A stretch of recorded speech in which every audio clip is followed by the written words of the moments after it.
Of course, gusto ko natin i-report yung nangyari natin trip sa Virginia.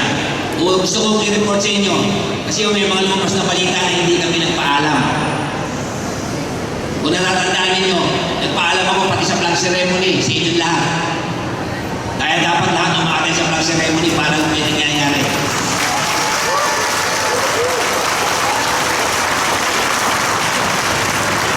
Nagpaalam ako sa DILG at nagpaalam ako pati kay Vice Mayor. Kasi si Vice Mayor yan sigurado kung tutuloy o hindi. Hindi naman alam ni Vice, hindi ko pa alam nung kasi dahil yung visa ni Vice, hindi pa sigurado kung mai-issue o hindi at pinag-iisipan pa. Hindi ko lang alam kung saan nagkaroon ng confusion. Ako po ay pinagbiling ko kay Vice. Mukhang hindi nakapagpaalam si Vice. Vice, saan ka? Ayun. Mukhang hindi ka nakapagpaalam, yan ang problema. Maliwanag naman ho yun at nagpaalam tayo. Anyway, napakaganda ho ng pagtanggap na ginawa sa amin sa Virginia Beach. Of course, sinalubong tayo ni Mayor Will Seso ng Virginia Beach. Ginosya tayo sa lunch. Pati yung senador, Senator Frank Wagner. Hinos din kami, yung State Assembly, State Representative na si Ron Villanueva ay hinos din po tayo. At nagpirmahan ho ng Sisterhood City doon mismo sa Virginia Beach. Nakapaikot. Alam nyo, nakakatuwa. I was very, very proud na ako ay Pilipino at ako ay taga-Olongapo in particular. Napakaganda ho ng kanaging programa. Nandun lahat ng mga taga-City Hall nila, lahat ng mga yung senador, yung kanilang, nandun lahat nakapayot, sinasaksiyan yung pagpipirmahan. At kami rin po yung guest of honor doon sa 4th of July celebration na ginawa doon. Olongapo po ang pinaka-highlight. Patuwan-tuwa yung mga taga-Olongapo. Natutuwa naman ako sa mga taga-Olongapo. Ngayon, matanong ko ba, ano ba ang magagawa sa atin ng Virginia Beach? What's it all about? Alam nyo, hindi kayo pangatlong, pang-apat na beach na pumunta ito ng Virginia Beach. Ano ba gusto nilang gawin sa Olongapo? Bakit sila, sa totoo lang, pangalawang punta ko pa lang to. Bakit sila pang-apat na punta na nila rito? At ang gusto po ng Virginia Beach, meron po silang opisina natin sa 3rd floor, yung Virginia Beach Trade Mission Office. Ngayon, what is this all about? It's all about chatting and it's all about ship repair facilities. Ang gusto po ng Virginia Beach, hanapin natin ulit kagawad Ilaning, kagawad Piano. Hanapin ulit si Sir Magrata, hanapin natin ulit si Enrico. Hanapin ulit yung mga dating ship repair facilities workers.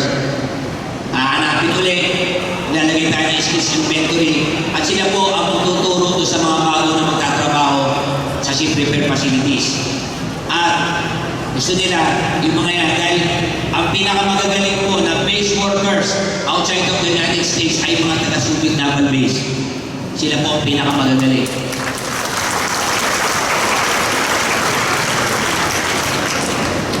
Gusto ho nila, pinag-uusapan ko, pero plano nilang ibalik ang mga apprentice at saka yung mga journeyman.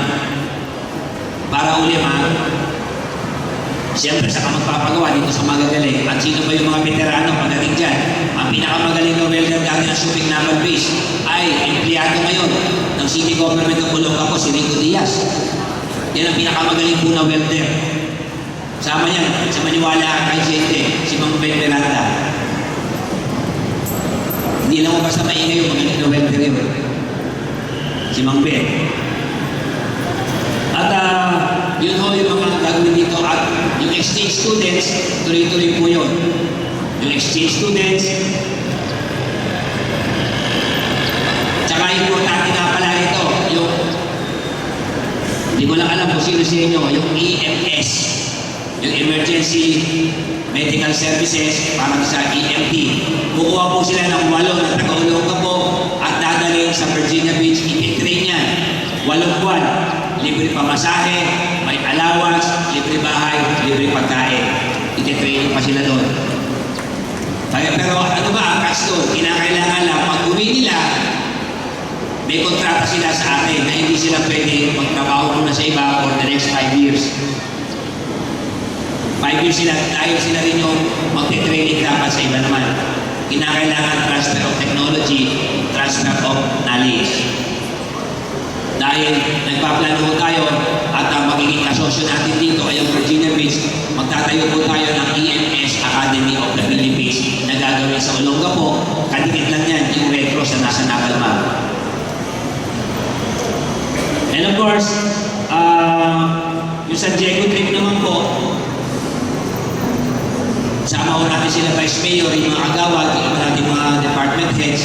By the way, ulitin ko yung trip natin ay wala pong ginastos kahit na piso ang City Government of Olongapo. Hindi ko po pinaniniwalaan yung nakalagay sa Facebook na inubos natin yung pera ng City Government. Bagay, sila lang naman nag-uusap doon. Puro ko sa account pa, huwag na kayo maniwala raw. Wala akong ginastos ang City Government of Olongapo doon kahit siko. Parehas yung title. Napakarami ko niyan doon at nakakatuwa doon sa National City. Actually, magsasalita ako doon. Sabi ko, yung mayor din po nasa Olongapo. Si Mayor Morrison. Yung mayor naman ng Olongapo, nandito sa National City. Kaya sabi ko, hindi lang siya exchange student. Kami dalawa naman exchange mayor.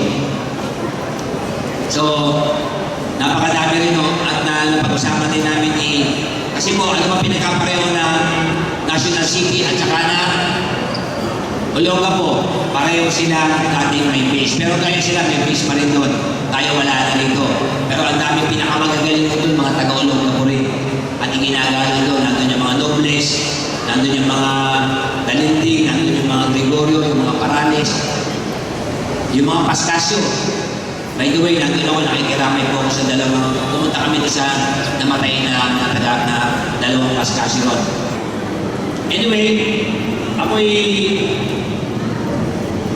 by the way, gusto kong i-recognize sa akin itong si Kagawad Edith Piano. Ayun. Palakpakan niyo naman si Kagawad Edith Piano, ang ating acting vice mayor. Well, yung ano po, tungkol po ito doon sa nakakano lang ko sana lang ito. Mas maganda kasi atin kayo ng flag ceremony para nalalaman natin lahat ng nangyayari.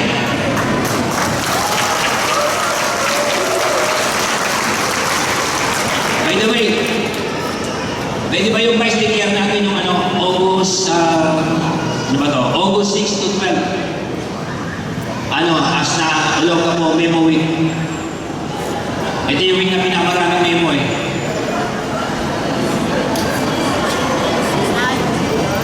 At saka, July pala, July. Nakakatuwa ako, maganda. Maganda to, concern naman. Naintindihan ko naman yung si Kagawad Ted Marsa at si Kagawad Piano because iniisip nila yung maganda rin para sa ating siyudad, lalo na sa mga empleyado ng gobyerno. Pero sana naman tingnan din natin on a wider perspective. Hindi lang yung banda ron na medyo catchy lang.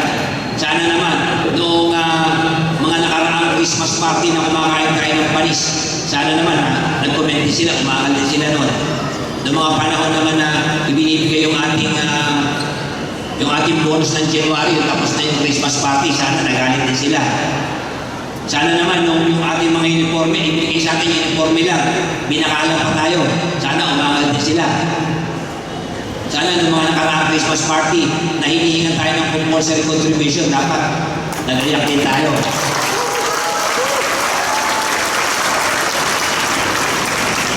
Pero naintindihan ko, gusto naman nila makaganda. Kung makakaganda yan.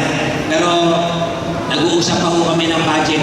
At alam naman natin kasi pag binigyan natin, ayaw kami magagalit na ilan na mabibigyan, magkakasilusan pa yan. Ibuhos na lang natin lahat sa Christmas natin para mas malaki yung bonus ng mga tao.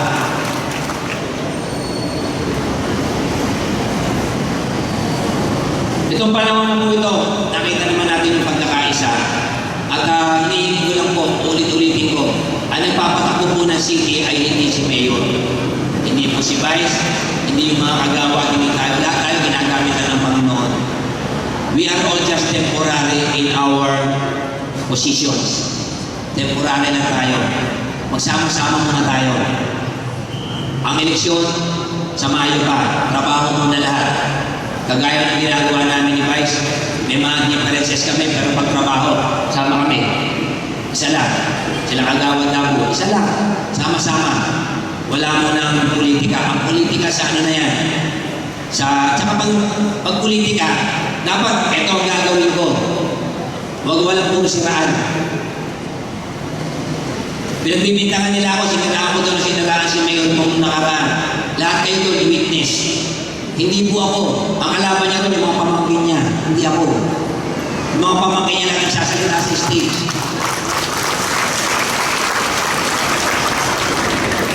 May mga video rin tayo. Maghanap nga kayo ng video na nagsasabi ako ng masama. Sinasabi ko lang doon, may utang tayo. At dinidinay nila at sumabog na lang sa mukha natin yung utang natin na totoong utang natin. Ngayon, let's just work.